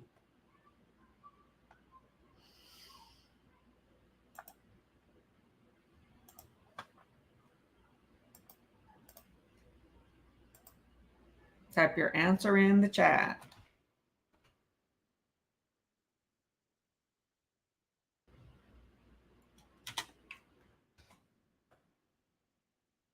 Remember, brokers are also agents, salespeople, right? They can also represent a buyer or a seller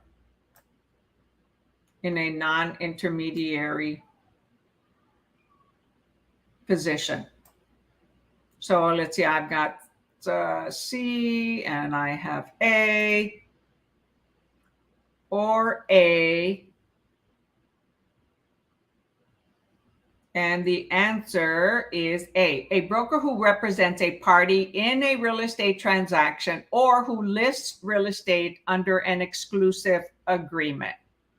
So they can represent a buyer or a seller, and that real estate transaction can be a sale or it can be a lease, right? So it's not D, and a broker who sells and leases property. No, because we can also list, right? Buyer, broker who holds a real estate license. Well, yes.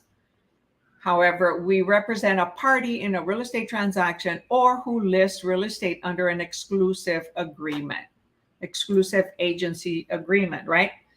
Either just exclusive agency or exclusive right to sell.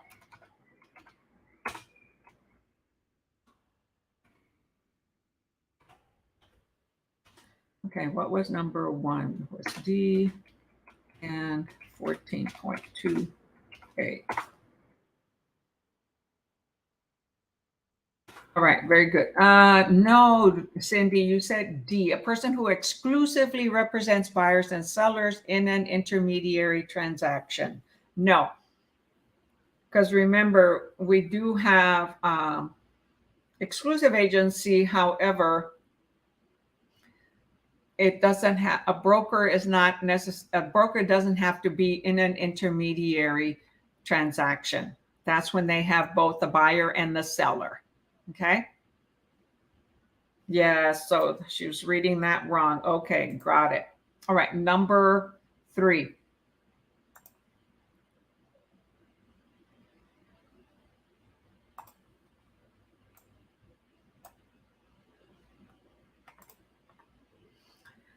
A broker in an agency relationship must comply with which of the following agency-related regulations?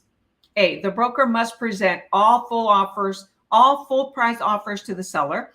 B, the broker must disclose the receipt of all offers. C, the broker must negotiate a seller's listing price. Or D, the broker must refrain from interfering in negotiations with represented principals for 90 days following the expiration of the listing. So a broker in an agency relationship must comply with which of the following agency-related regulations?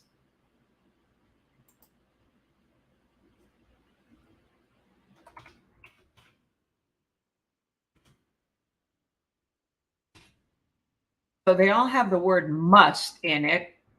So we know one of them has to be it.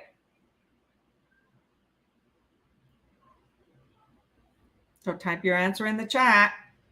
So far we've got, let's see, Jaylene and Cindy, BBB. The answer is B. The broker must disclose receipt of all offers, not just full price offers, Lisbeth. So we must present all offers, full price, lowball, all kinds of offers.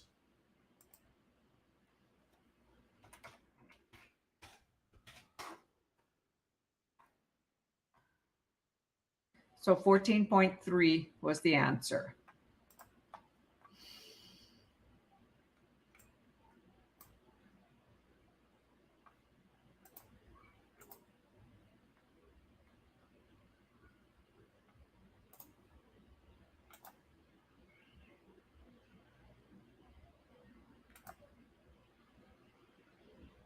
Oh my goodness.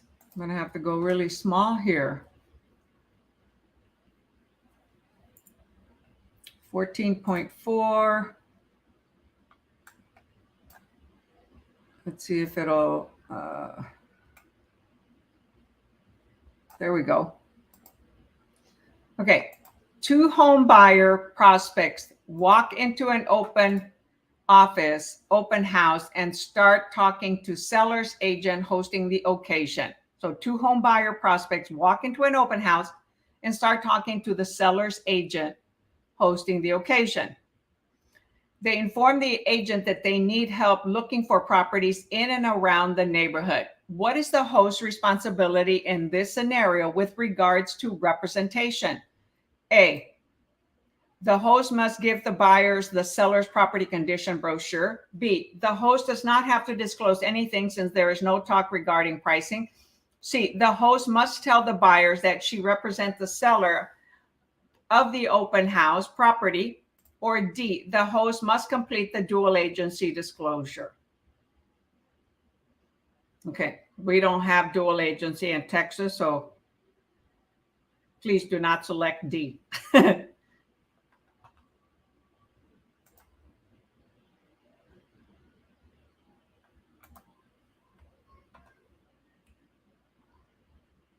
So remember, the seller's agent, so the listing agent is hosting the open house.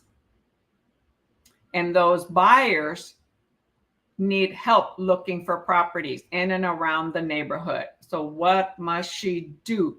Or what must that listing agent do?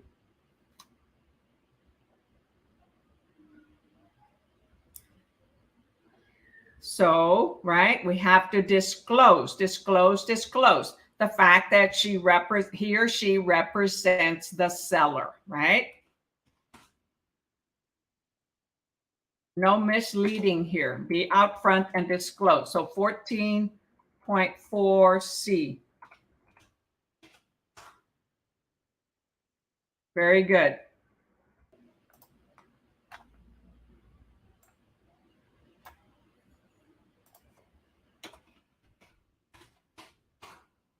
All right, number 5.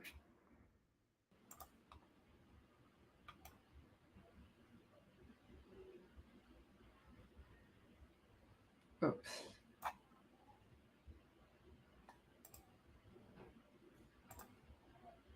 Number 5, which of the following scenarios would require agency disclosure? A, 2 buyers tell an Austin agent that they are seriously considering moving from San Antonio to Austin. B, buyer tells a licensee that they cannot live in a 2-story home.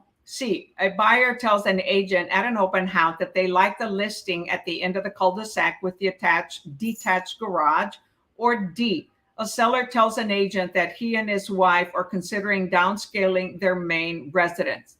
So which of the following scenarios would require agency disclosure?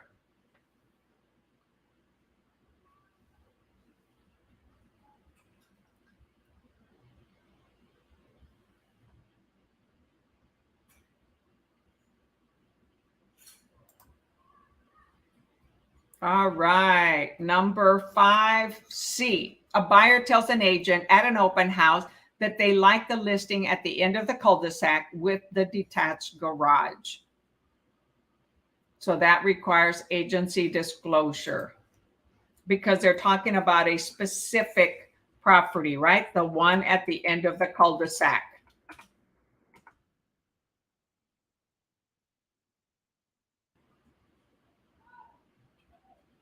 So information about brokerage services, right?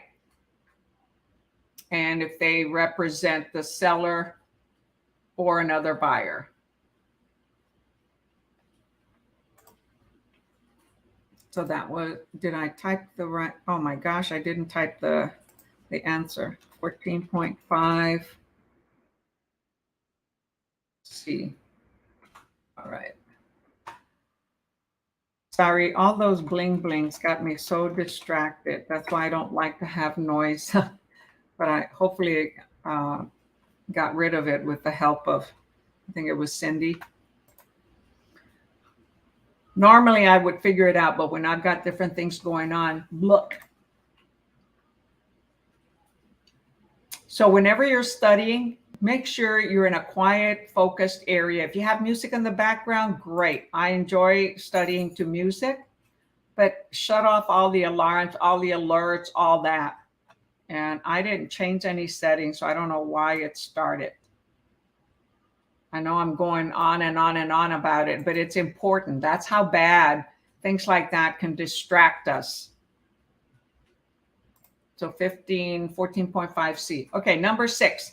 In which of the following instances does a broker have to disclose an agency relationship? A, when the broker meets another principal party to the transaction, the buyer's spouse. B, when an agent meets a relative at an open house. C, when an agent has completed a lease with a tenant and plans to meet the tenants the following day. Or D, when the agent receives a phone call while performing floor time duty. Not everybody has floor time duty anymore.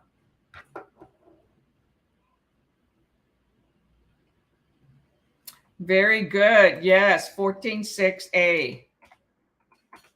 When the broker meets another principal party to the transaction, the buyer's spouse.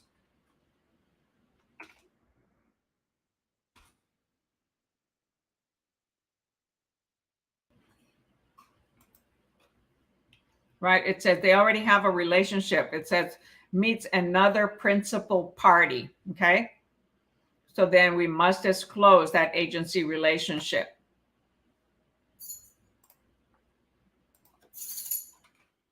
Because they could end up having an intermediary.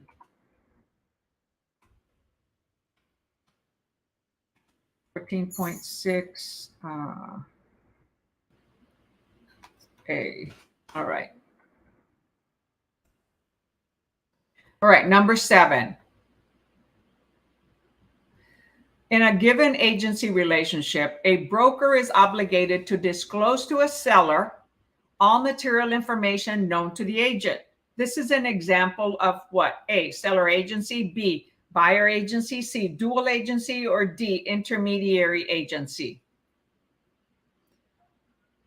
So in an agency relationship, a broker is obligated to disclose to a seller all material information known to the agent, right? That is correct. Very good. 14.7A, this is a seller agency agreement or relationship.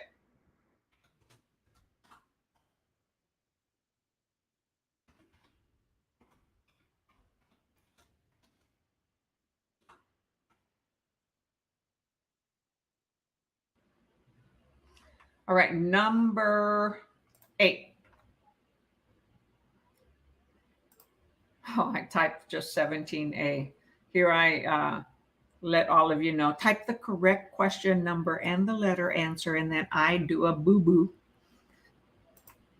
So 14.78. Okay, number 8. In the last paragraph of the disclosure, information about brokerage services known as IABS, there are several important recommendations made to prospective buyers and sellers. One of the most important of these is that A, whoever compensates the agent is the ultimate party the agent is responsible to. B, whichever alternative is selected, the seller is the party the agent legally represents. C, the consumer must make a decision between a buyer or seller agency or using an intermediary.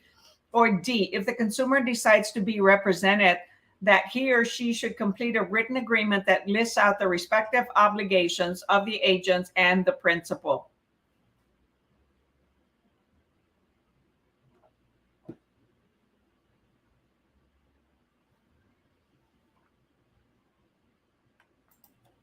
Hey, y'all are with it tonight.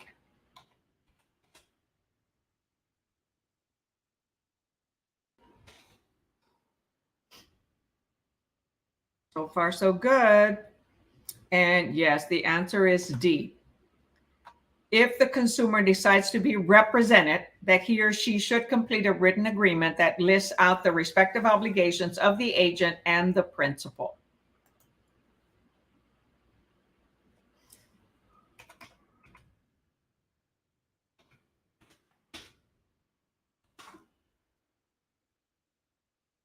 All right, number 9.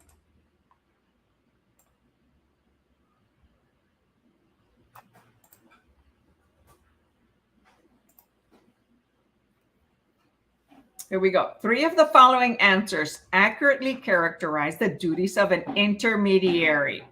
Which one does not? So which one is not true? Okay. Of intermediary. A, must treat parties honestly, fairly, and impartially. B, may not disclose confidential information regardless of circumstances. C, must disclose information materially impacting property condition. Or D, may not negotiate a lower or higher price without authorization. So 3 of the following characterize the duties of an intermediary. Which one does not?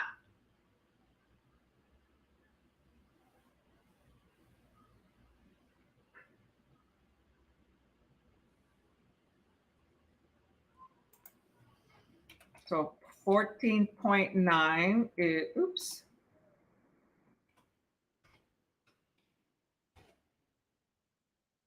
is B, right? Yeah, so may not disclose confidential information regardless of circumstances. That is not a duty of an intermediary, right?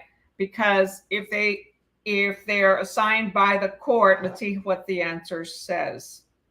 So it says intermediaries may not withhold information ordered by a court, okay, or required by law related to material facts concerning property conditions.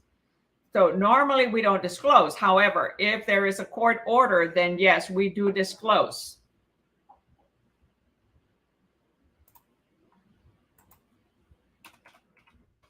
Because an intermediary does not, right? Protects their, in the middle, they mediate the transaction. However, if we are ordered, then we must.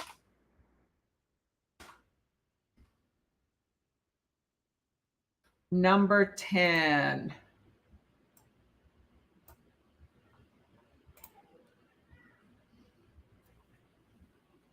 All right.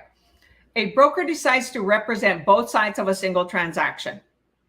If he proceeds, as he or she proceeds to do this, which of the following consequences applies? A, he must act as an intermediary. B, he or she must represent the seller and get someone else to represent the buyer. C, he or she must obtain the verbal permission of all parties. Or D, since dual agency is illegal, he will be violating license law. So 1410 is, so decides to represent both sides of a single transaction, if he or she proceeds to do this, which of the following consequences applies?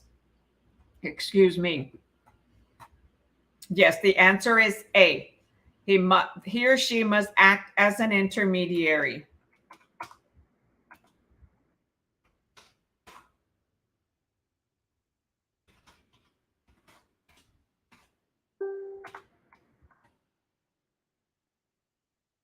Oh, darn it. It hadn't ding, ding, ding in a while. All of a sudden it did.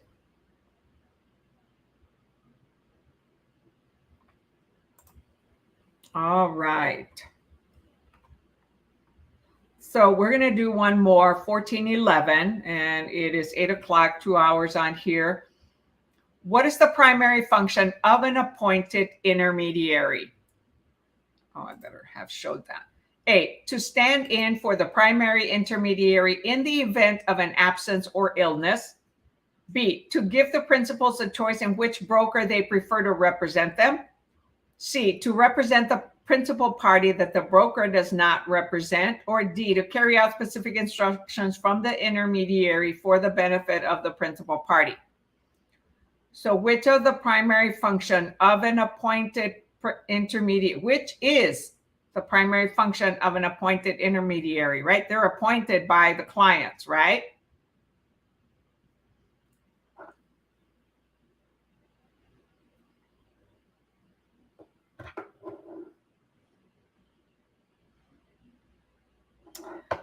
Well, the actual answer for 11. So what is the primary function of an appointed intermediary? So it says to stand in for the primary intermediary. So the primary is the main broker, right? But if they end up appointing somebody else, which both the seller and buyer appointed, then it says to give the principals a choice in which broker they prefer. No. C, to represent the principal party that the broker does not represent. No, well, they represent both parties, right? D, to carry out specific instructions from the intermediary for the benefit of the principal party. So the appointed intermediary must carry out instructions provided by the intermediary. Further, the artificial intelligence, AI, artificial intelligence must be authorized in the original consent document. The AI is then empowered to offer opinions, appointed intermediary, sorry, not artificial intelligence. The appointed intermediary is then empowered to offer opinions and advice to the principal to whom she was assigned.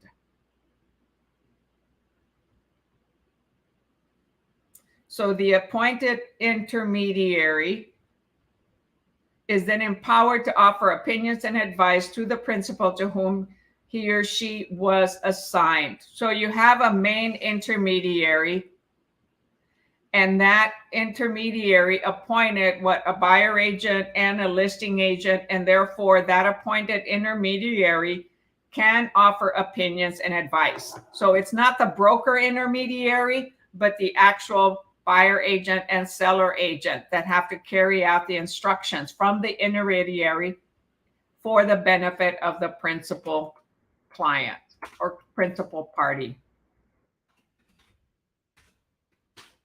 That was a little confusing question. We got that one wrong. Yeah, I know. I understand.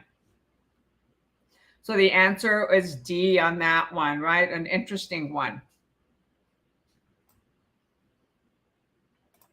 But it's not necessarily the choice of the broker. I'm sorry, of the principals.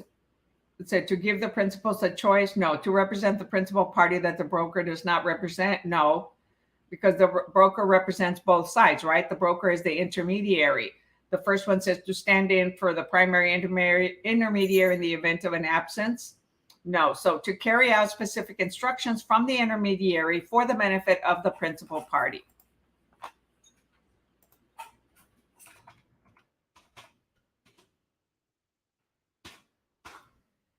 All right. So sorry for my distraction this evening, you all. It really, it really affected my performance tonight. I'm so sorry. But anyway, so remember that, go study your, brokerage responsibilities. So this chapter or this test, right, had to do with agency and brokerage relationships. If you had any issues with these questions on that section, test 14, it's agency and brokerage. The section prior to this was standards of conduct in brokerage services. All right. Jaylene, no, thank you, Jaylene and Lisbeth. Thank all of you for attending. Cindy for working with me, trying to get rid of that alert, and I'm gonna fix that because it appeared out of nowhere, which I haven't changed any settings. So remember to practice lots and lots of questions and answers.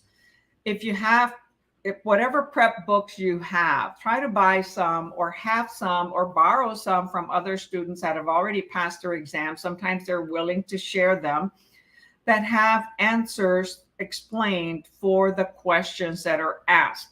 Practice these questions over and over so that you understand and get familiar with them, and you can later on answer them quickly. Okay. And whenever you do not understand the key words on there, go study your vocabulary. Okay. So big thing, study vocabulary, flashcards, however works for you. Listen to audio, watch videos. There's a lot of different good teachers out there that also teach how to prep for real estate exams, some for other states, some for national. So the national is the same for every state. The state is what's different.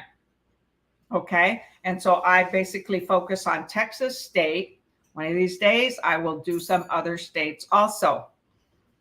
And anytime you have any questions or you're in doubt, hey, send me a text message on Messenger, on my cell phone. It's down on the comments, not on the comments, on the description. My phone number is on there.